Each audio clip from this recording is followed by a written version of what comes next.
I'm Aaron Trishelle, and I'm with the Orange team for CIS 3900. I'll be presenting the problem and solution statement for the Sabine River Authority project. So the problem is that today, Sabine River Authority has about 6,000 permits, but they're either stored in a physical format or in an Access database. And the database is pretty much one big table with repeating data, which can cause confusion and is time consuming. Right now, the issuers must get the customers to fill out a paper, which they must bring back and enter in manually with no way to do it mobilely or over the web. This leads to confusion and, as I said, time loss. All right, this is where our solution comes in now. Our solution would be to take all the pre-existing data and convert it into a the physical data and convert it into a digital format. This would make it easy for SRA to sort and clean out any information that's outdated. We could make the relational database a functional database by taking the repeating data and making associative entities out of that, and would solve the problem of the many-to-many relationships. And as we begin this process, it would start to make the database a database of properties instead of permits. This is why I think our solution would be a good fit. Hello, my name is Evan Gibson, and I'm a senior CIS major here at Northwestern State University. This past semester, I've had the privilege to work with the Orange team, and today I will be presenting the budget report for the Sabine River Authority project.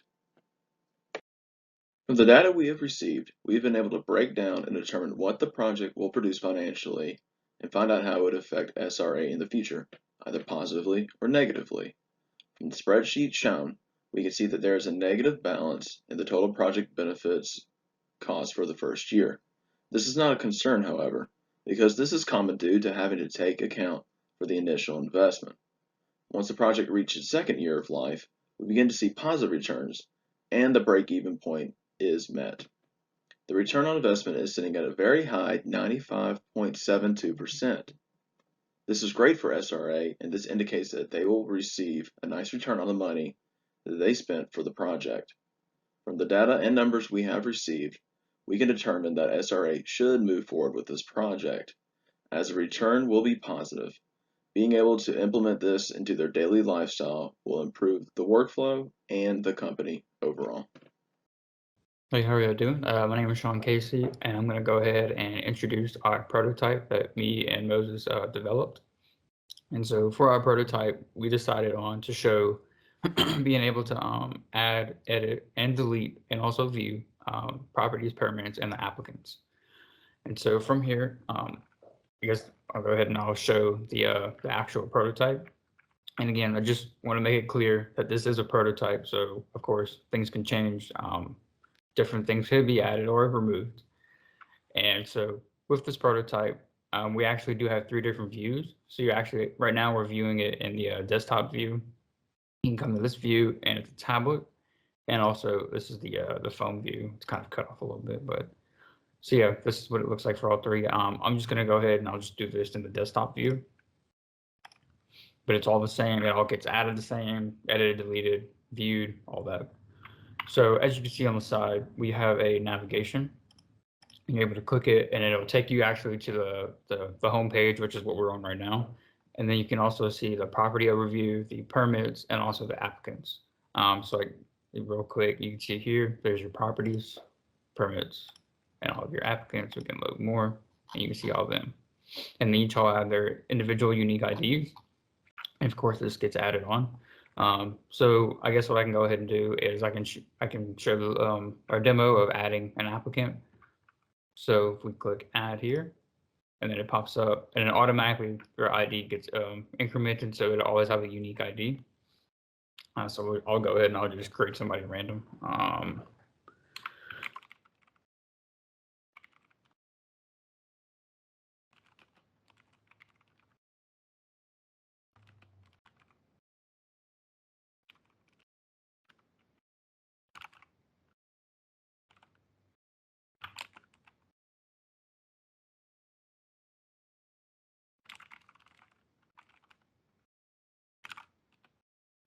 let's say he lives on Captain Road.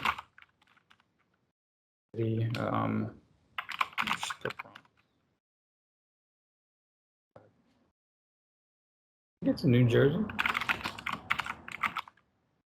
Sure. And then so from there, you can go ahead and create your person, and then you can click save. And then we can go ahead and view and verify that he has been added. And you can also edit and delete. I'm not going to show that. I'm actually going to go ahead. I'm going to hand this over to Moses, and he's going to be able to show that the edit and delete, and also the adding of the properties and the permits. So yeah, thank you for watching. Thank you, Sean. My name is Moses Gonzalez. I will demonstrate the edit and delete features for the prototype. Here we have the permit page. Let's say, for example, an employee chose the wrong type of permit type for an applicant. This can be easily fixed by clicking the edit button, clicking the permit type, which will bring you a list of available permit types to choose from. The employee will choose the correct permit type, scroll down to hit save, and the new information will be collected. Next up is the delete feature, and we will demonstrate this on the applicant page. Let's say an applicant doesn't want their information to be in the database anymore. This can be achieved by clicking the delete button. Pop-up will ask the employee to confirm that they wish to delete the applicant's information. They would hit yes. We'll give you a confirmation saying that the applicant's data has been deleted. With that being said, that concludes the presentation for the prototype. I will now pass this on to Brittany, who will discuss the next portion of the presentation. Hi, my name is Brittany Grenade, and I am part of the Orange team for the Sabine River Authority project. For this project, I was responsible for the purpose, the background, and the strategy statement, as well as the CRC cards and use case and sequence diagrams. I'd like to wrap up this presentation by going over the next steps and the timeline for them. First, I'd like to show you the software development cycle. As you can see, we have made it through the planning and design phase of the cycle, and we are now ready to move on to implementation. We have come up with 20 user stories. User stories are tasks that we will need to complete for each sprint as part of the project.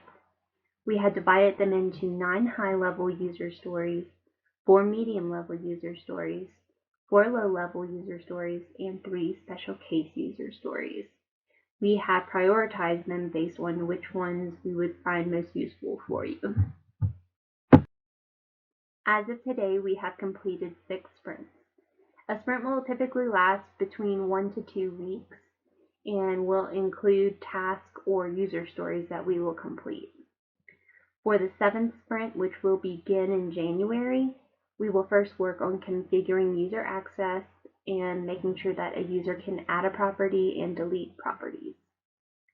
For the next sprint, we will focus on allowing a user to modify property data, add encroachments, and add leaseback exemptions. The next sprint, we will focus on adding shoreline improvements, permits, and tracking information. For sprint 10, we will work on the modification user history, which will allow a user to view the last user who made modifications to the system. We will also work on letting a user cancel and reissue permits, as well as sort and searching the data and uploading documents.